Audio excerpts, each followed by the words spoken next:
You're watching the SEGADriven YouTube channel, and it's back to our Sonic Amateur Games Expo 2023 coverage. In this video we're taking a look at NiGHTS Moonlight Dreams, developed by Marco Medina.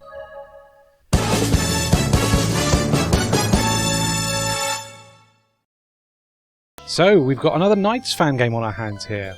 Very apt, seeing as the NiGHTS theming for this year's stage is pretty heavy. So yeah, very much looking forward to this one. I really liked the look of the 2D artwork from what I saw in the trailer and on the booth entry page as well. And yeah, it doesn't disappoint, I've got to say. It's a really good little 2D NiGHTS clone. Yeah, really well done. Looks absolutely lovely.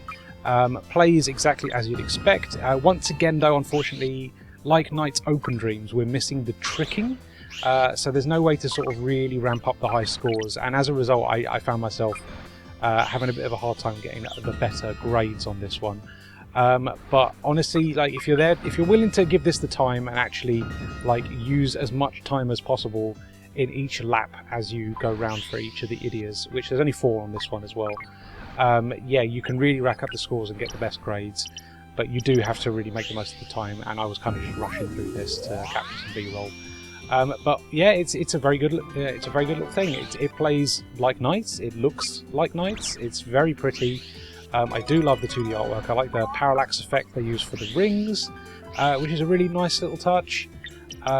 Yeah, the only thing I think that's letting this down, unfortunately, is the fact that it is keyboard controls only, which is not great when NiGHTS kind of relies heavily on analog controls. So yeah, I was a little bit disappointed that it didn't seem to support that out the gate. I don't know if it was just because the USB controller I had plugged in wasn't recognised, or if it is just a case that this is keyboard controls only. But yeah, a little bit uncomfortable to play with keyboard, unfortunately. You need the nuance of analog controls to really make the most of the control scheme of NiGHTS, and unfortunately this is missing that. So yeah, a little bit disappointing in that regard. But outside of that, I was very impressed with this demo. I had a lot of fun with it. I think it's incredibly well developed. It feels exactly like NiGHTS should, just obviously lacking the tricking, which is a little bit of a shame. But outside of that, yeah, the stages are really well designed, lots going on, incredibly clear as to where you're going. They've even got an arrow on screen, so if you ever get lost, you can just follow that back to where your destination is. I was a little bit disappointed that the stages don't loop, so you do just hit walls eventually when you go to the very far ends of the stage, instead of it sort of looping around like a lap.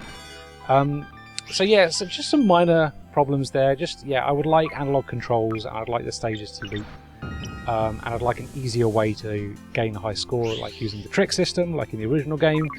But outside of those are just minor complaints, really. The overall experience here is pretty damn solid.